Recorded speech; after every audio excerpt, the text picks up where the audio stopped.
Why did the United States attack Libya, Iraq, Afghanistan, and Yemen? Why are U.S. operatives helping to destabilize Syria? And why is the United States government so intent on taking down Iran, in spite of the fact that Iran has not attacked any country since 1798? And what's next? What are we headed for? When you look at the current trajectory that we're on, it doesn't make any sense at all if you evaluate it based on what we're taught in school. And it doesn't make any sense if you base your worldview on the propaganda that the mainstream media tries to pass off as news. But it makes perfect sense once you know the real motives of the powers that be. In order to understand those motives, we first have to take a look at history. In 1945, the Bretton Woods Agreement established the dollar as the world reserve currency, which meant that international commodities were priced in dollars. The agreement, which gave the United States a distinct financial advantage, was made under the condition that those dollars would remain redeemable for gold at a consistent rate of $35 per ounce. The United States promised not to print very much money, but this was on the honor system, because the Federal Reserve refused to allow any audits or supervision of its printing presses. In the years leading up to 1970, expenditures in the Vietnam War made it clear to many countries that the U.S. was printing far more money than it had in gold. And in response, they began to ask for their gold back. This, of course, set off a rapid decline in the value of the dollar. The situation climaxed in 1971 when France attempted to withdraw its gold and Nixon refused. On August 15th, he made the following announcement. I have directed the Secretary of the Treasury to take the action necessary to defend the dollar against the speculators. I have directed Secretary Connally to suspend temporarily the convertibility of the dollar into gold or other reserve assets, except in amounts and conditions determined to be in the interest of monetary stability and in the best interest of the United States. This was obviously not a temporary suspension, as he claimed, but rather a permanent default. And for the rest of the world who had entrusted the United States with their gold, it was outright theft. In 1973, President Nixon asked King Faisal of Saudi Arabia to accept only U.S. dollars as payment for oil and to invest any excess profits in U.S. Treasury bonds, notes, and bills. In return, Nixon offered military protection for Saudi oil fields. The same offer was extended to each of the world's key oil-producing countries, and by 1975, every member of OPEC had agreed to only sell their oil in U.S. dollars. The act of moving the dollar off of gold and tying it to foreign oil instantly forced every oil-importing country in the world to start maintaining a constant supply of Federal Reserve paper. And in order to get that paper, they would have to send real physical goods to America. This was the birth of the petrodollar. Paper went out, everything America needed came in, and the United States got very, very rich as a result. It was the largest financial con in recorded history.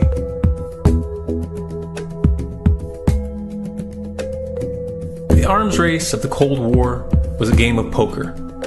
Military expenditures were the chips, and the U.S. had an endless supply of chips. With the petrodollar under its belt, it was able to raise the stakes higher and higher, outspending every other country on the planet, until eventually U.S. military expenditures surpassed that of all other nations in the world combined. The Soviet Union never had a chance. The collapse of the communist bloc in 1991 removed the last counterbalance to American military might. The United States was now an undisputed superpower with no rival.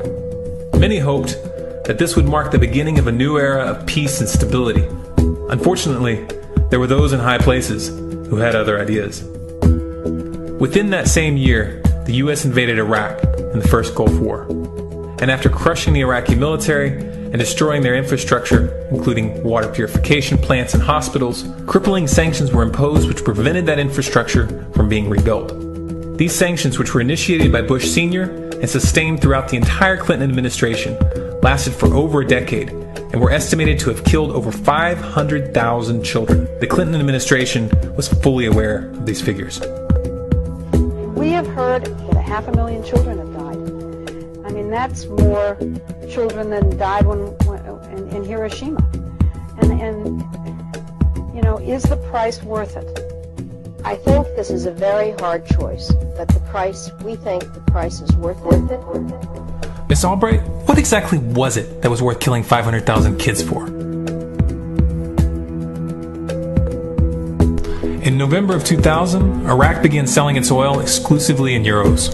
This was a direct attack on the dollar and on U.S. financial dominance, and it wasn't going to be tolerated. In response, the U.S. government, with the assistance of the mainstream media, began to build up a massive propaganda campaign claiming that Iraq had weapons of mass destruction and was planning to use them. In 2003, the U.S. invaded, and once they had control of the country, oil sales were immediately switched back to dollars.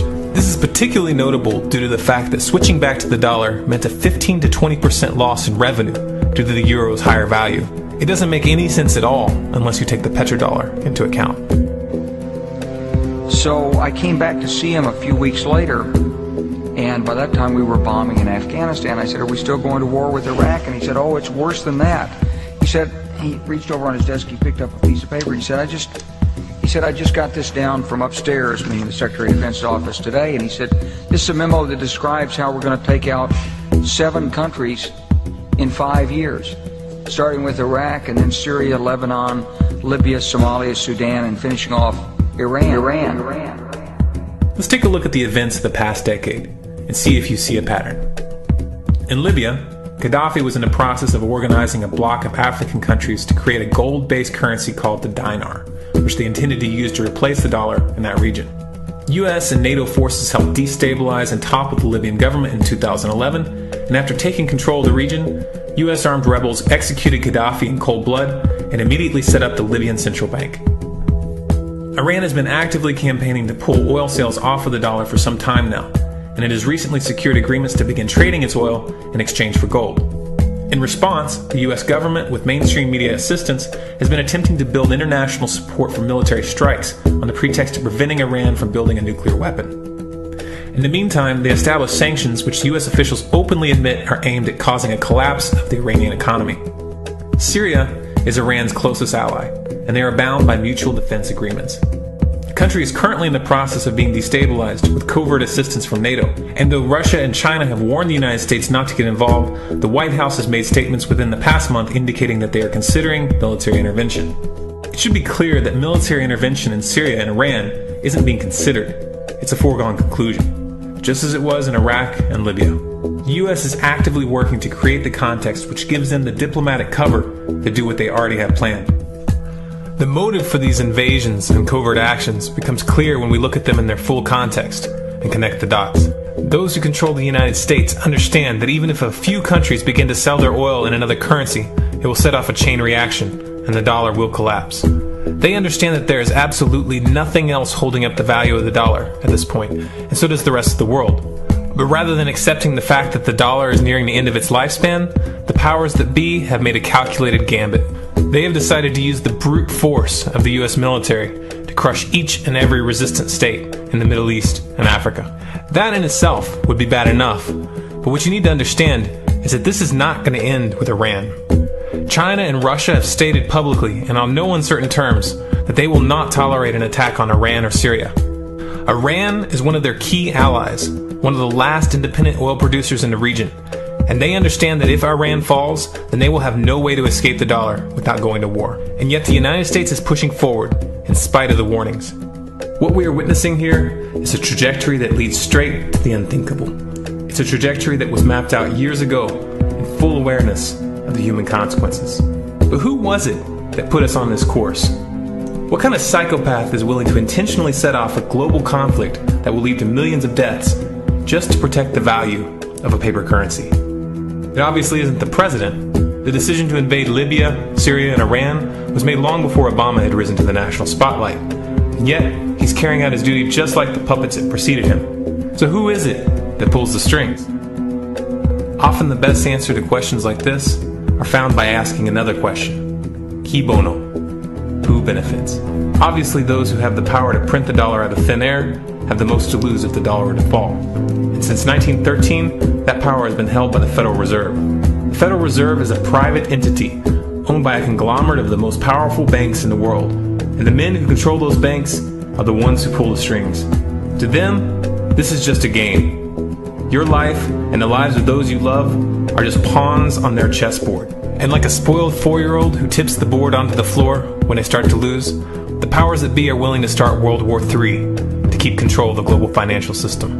Remember that when these wars extend and accelerate. Remember that when your son or your neighbor's son comes back home in a flag-draped coffin. Remember that when they point the finger at the new boogeyman, because the madmen who are running this show will take this as far as you allow them to. So how much time do we have left? It's a question I hear constantly, but it's the wrong question. Asking how much time we have left is a passive posture. It's the attitude of a prisoner who's waiting to be taken out to a ditch and shot in the back of the head. What are our chances? Can we change course? Also the wrong question. The odds don't matter anymore. If you understand what we're facing, then you have a moral responsibility to do everything in your power to alter the course that we're on, regardless of the odds. It's only when you stop basing your involvement on the chances of success that success actually becomes possible.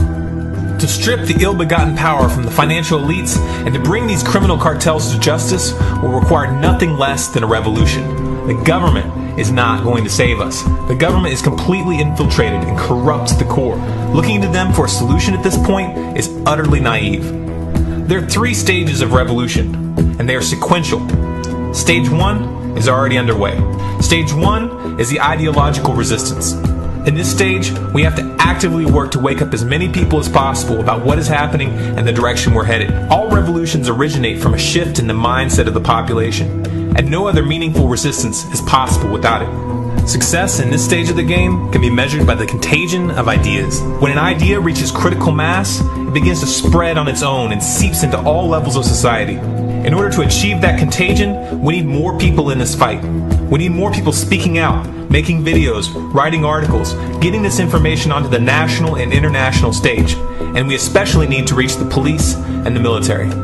Stage 2 is civil disobedience, also known as nonviolent resistance. In this stage, you put your money where your mouth is, or more accurately, you withhold your money and your obedience from the government, and you do everything in your power to bring the gears of the state to a halt. Practiced in mass, this method alone is often enough to bring a regime to its knees.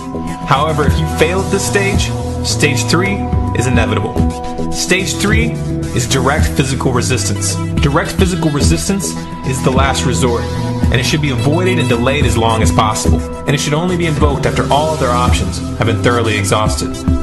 There are those who talk tough and claim that they will resist when the time comes. But what those people fail to realize is that if you are inactive during the first 2 stages and save your efforts for the last resistance, then you will fail. When the Nazis were moving door to door, dragging people out of their homes in Germany, that was the time to fight back physically. But due to the lack of ideological resistance and civil disobedience leading up to that moment, even an armed uprising would have likely failed at that point. An armed uprising can only succeed if the people have established an attitude of active resistance. And active resistance is only possible after their minds have broken free from the mainstream propaganda. If you want to fight back, it's now or never. You're not going to get another chance, and the stakes are far higher than they were in Nazi Germany.